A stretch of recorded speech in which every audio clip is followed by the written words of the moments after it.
everyone, welcome to the e-commerce crew channel. My name is Manisha Singh and आज हम इस video में बात करने वाले हैं बेस्ट प्रैक्टिसेस की। लेकिन कौन सी बेस्ट प्रैक्टिसेस? तो आज हम वीडियो में बात करेंगे बेस्ट प्रैक्टिसेस कैटेगरी अप्रूवल की। मैंने कुछ टाइम पहले एक वीडियो बनाई थी जहां पे मैंने बात किया था कैटेगरी अप्रूवल की। कैटेगरी अप्रूवल मतलब जब Amazon पर कुछ ऐसी रिस्ट्रिक्टेड कैटेगरीज होती हैं जिसके अंडर आप अगर कोई प्रोडक्ट सेल करते हो तो आपको Amazon से अप्रूवल लेना पड़ता है। और वो रिस्ट्रिक्टेड कैटेगरीज होती हैं जैसे कि automotive and safety accessories, kitchen tools हो गए आपके, बेबी टॉयज हो गए आपके, आयुर्वेदिक प्रोडक्ट्स हो गए, हेल्थ और हाइजीन और मेडिसिन टाइप ऑफ प्रोडक्ट्स हो गए आपकी, फूड एंड ग्रॉसरी हो गया आपका बेबी प्रोडक्ट्स हो गया। सो इस तरह की कुछ कैटेगरीज होती हैं। अगर आप इनके अंदर कोई प्रोडक्ट्स को सेल कर रहे हो तो आपको स्पेशल कैटेगरी अप्रूवल लेने होते हैं।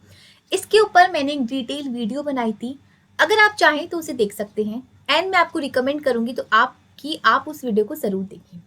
उसके बाद मैंने एक और वीडियो बनाई थी जिसमें मैंने इमेज गाइडलाइंस के ऊपर बताया था, जिसमें कि Amazon पे जब आप अपनी इमेजेस को सबमिट करते हैं तो Amazon की गाइडलाइंस के अकॉर्डिंग आपकी इमेजेस किस तरीके से होनी चाहिए।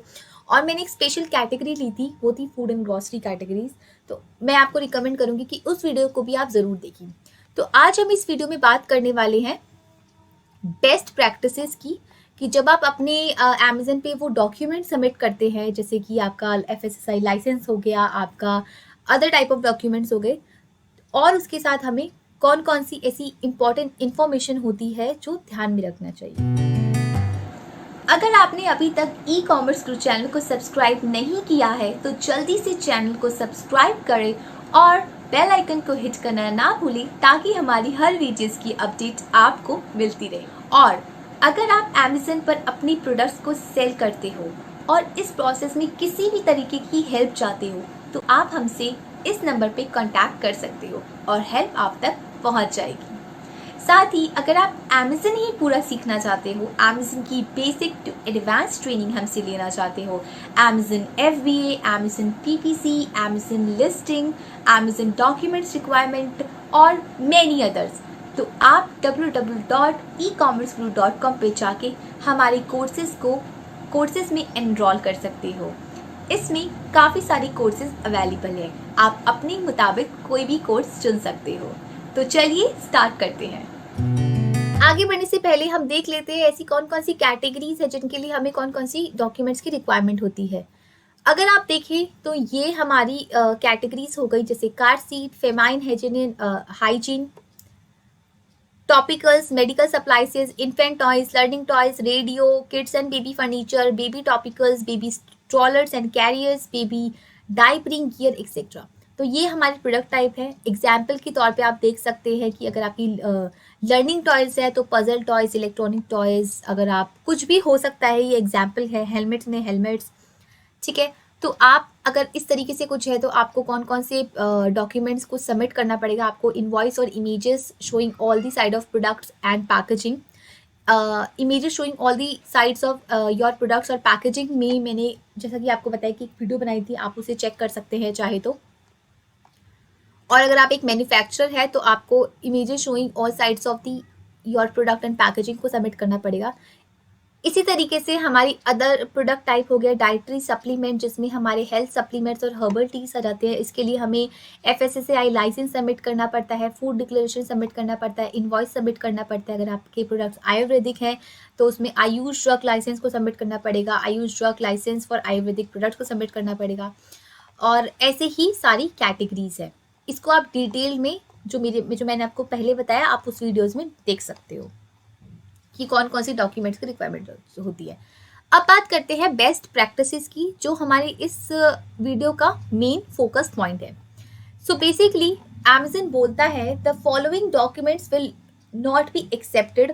सो डेफिनेटली आपको पता है कि आपकी कौन कौन से डॉक्यूमेंट एक्सेप्ट होंगे, लेकिन अगर आपकी जैसे हो गया आपका FSSAI लाइसेंस हो गया, आपका इनवॉइस हो गया, लेकिन वो एक्सेप्ट तो होंगे, पर किन कंडीशंस में वो एक्सेप्ट नहीं होते हैं। ये एक बहुत ही इम्पॉर्टेंट और एक बहुत ही ज़्यादा अच्छा टॉपिक है, क्योंकि सेलर्स को इसमें बहुत ज़्यादा कन्फ्यूजन होती है। उनके पास इन्वॉइसेस तो होता है, लेकिन वो किस कंडीशन में होना चाहिए वो इम्पॉर्टेंट रखता है, वो जानना इम्पॉर्टेंट रखता है। तो इसके बारे में हम बात करेंगे। तो अमेज़न कहता है कि आपका जो इन्वॉइस है with less than 10 units of the product होना चाहिए that you are requesting to sell. Second वो कहता है your invoices that are more than 180 days old from the date of application. So definitely ऐसा कोई आपके पास इन्वॉइस है जो आप Amazon पे रिक्वेस्ट टू अप्रूवल के लिए कर रहे हैं, तो वो अगर 180 डेज से ओल्ड है डेट ऑफ द एप्लीकेशन से, तो वो एक्सेप्ट नहीं होगा। Number 3, your invoice that do not include your business information. आपके इन्वॉइस में अगर आपकी बिजनेस इंफॉर्मेशन ही इंक्लूडेड नहीं है तो वो एक्सेप्ट नहीं होगा।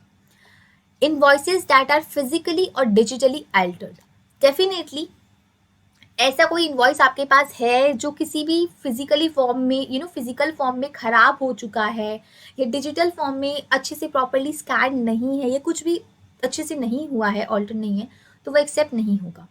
Invoices number 5, invoices that do not include the verifiable contact information for the supplier or the distributor. Definitely एक verify information होती है supplier और distributor की, अगर उस पर नहीं आपने डाल रखी तो आपका invoice select नहीं होगा। Pro forma invoices, quote और estimated invoices sent in advance of a shipment, ये भी आपका accept नहीं होगा। Number 7, sales और purchase order, an order for the units of product sent by the purchasing company. ऐसा कोई इनवॉइस सेल और परचेज ऑर्डर्स वाला जो आपके परचेसिंग कंपनी ने आपको किया हो, तो वो भी ऐसा कुछ भी नहीं आपका एक्सेप्ट होगा। रिसिप्ट और ऑर्डर कंफर्मेशन, कई बार इस तरीके की सेलर्स दे देते हैं, इस तरीके की रिसिप्ट और ऑर्डर कंफर्मेशन भी दे देते हैं, तो ऐसा भी कुछ इनवॉइस के रूप में एक्सेप्ट नहीं होता, इनवॉइस की फॉर्म में एक्सेप्ट नहीं होता। Confirmation that an order was made whether a physical store or through an online retailer. Number 9 is invoices that do not include the products that you are requesting for approval to sell. Definitely ऐसी कोई invoice जिसमें आपके जिस product को आप approval के लिए डाल रहे हैं उसी की इंफॉर्मेशन नहीं है, तो वो डेफिनेटली एक्सेप्ट नहीं होगा। Number 10 is invoices issued by the import export companies. So इस तरीके की इन्वॉइसेज भी एक्सेप्ट नहीं होती, ठीक है। नेक्स्ट Amazon बोलता है कि product packaging pictures. So product packaging pictures में Amazon requires a set of pictures of the physical product और its packaging which reflects each side of the product और packaging to ensure that it meets labelling requirement to the text on the product or packaging must be clearly visible of the image. Amazon do not accept the mock-up label designs, computer-generated images or catalog images for the purpose of verification. So जब आप Amazon पे all side of images submit करते हैं, ठीक है, तो उसमें Amazon आपकी mock-up label designs, आपने कोई इस तरीके से mock-up वाला label design बनाया है, वो accepted नहीं होगा। computer-generated images accept नहीं होंगी। कैटलॉगिंग इमेजेस आपकी एक्सेप्ट नहीं होंगी आपकी इस तरीके से, तो ये आपका जानना इंपॉर्टेंट है। Next is BIS license. BIS certification is a means for providing the guarantee of quality, safety and reliability of the products to the customer. The government of India has made BIS certification mandatory for the certain products taking into consideration public health and safety.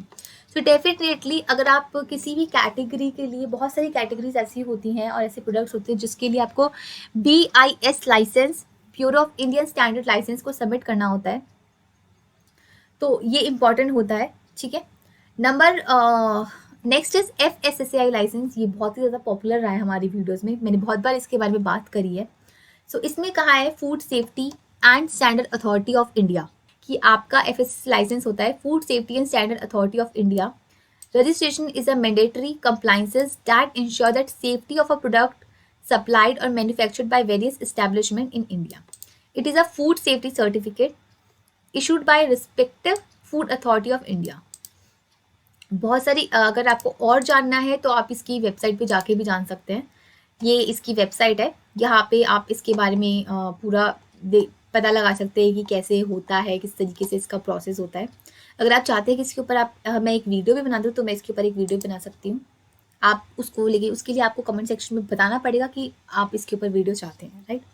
As per the FSSAI license regulation, it is mandatory for a seller to display the FSSAI license number on an e-commerce platform. Definitely ये सबसे important चीज़ होती है, ये मैंने कई बार अपनी videos में बोला भी है कि अगर आप food category food related products को अमेजन पे सेल कर रहे हो तो आपको अपना लाइसेंस नंबर ई-कॉमर्स प्लेटफॉर्म पर डिस्प्ले करना पड़ेगा।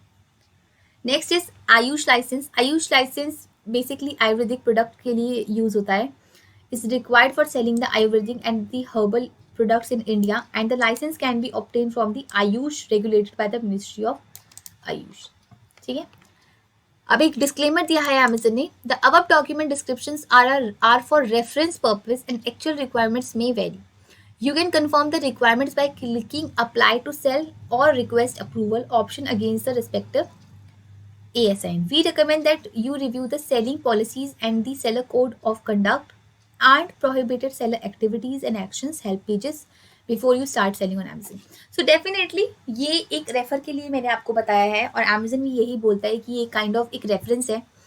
आप जब एक्चुअल में रिक्वेस्ट करते हैं अप्रूवल के लिए तो आप उस पर जाएँ, उस पर देखें कि Amazon आपसे क्या मांग रहा है। बेसिकली Amazon इसी तरीके की इन्फॉर्मेशन मांगता है, पर वो किस फॉर्म में मांगेगा वहाँ पे आपको जाके चेक करना पड़ेगा। सो आई होप कि आपको ये चीज़ क्लियर हुई होगी कि जब आप अमेजन पे रिक्वेस्ट अप्रूवल करते हैं तो आप जब अपनी डॉक्यूमेंट्स को सबमिट कर रहे हैं तो वो किस फॉर्म में होना चाहिए, ठीक है, किस तरीके से आपको प्रेजेंट करना होना चाहिए, ठीक है, और मतलब क्या चीज़ आपको होनी चाहिए, एक पर्टिकुलर एक अच्छे फॉर्म में आप सबमिट करें, तभी आपका जो डॉक्यूमेंट्स हैं वो एक्सेप्ट हो जाएंगे। कैटेगरी अप्रूवल की जब हम रिक्वेस्ट डालते हैं सेलर को, अगर हमारे डॉक्यूमेंट्स सारे प्रॉपरली मैच्ड हो रहे हैं, मतलब सारे एकदम ठीक हैं, कोई भी उसमें इस तरीके की प्रॉब्लम नहीं है, तो डेफिनेटली अमेजन एक्सेप्ट कर लेता है और आपकी जो कैटेगरी अप्रूवल होती है वो एक्सेप्ट हो जाती है। तो ऐसी कोई आपको प्रॉब्लम नहीं आती, और जिनको प्रॉब्लम्स आती हैं वो हमसे पूछ सकते हैं। सो आज की आई होप कि आपको ये बेस्ट प्रैक्टिसेस समझ आई होंगी। इस वीडियो को एंड तक देखने के लिए थैंक यू सो मच। अगर आपको ये वीडियो पसंद आई है तो वीडियो को लाइक, कमेंट एंड शेयर करना ना भूलिए। अगर आप हमसे जुड़ना चाहते हैं तो आप हमसे जुड़ सकते हैं इन सभी सोशल मीडिया चैनल्स पर और अपनी कोई भी क्वेरी हमसे पूछ सकते हैं। तो आज के लिए बस इतना ही, मिलते हैं नेक्स्ट वीडियो में, तब तक के लिए bye bye and follow e-commerce group.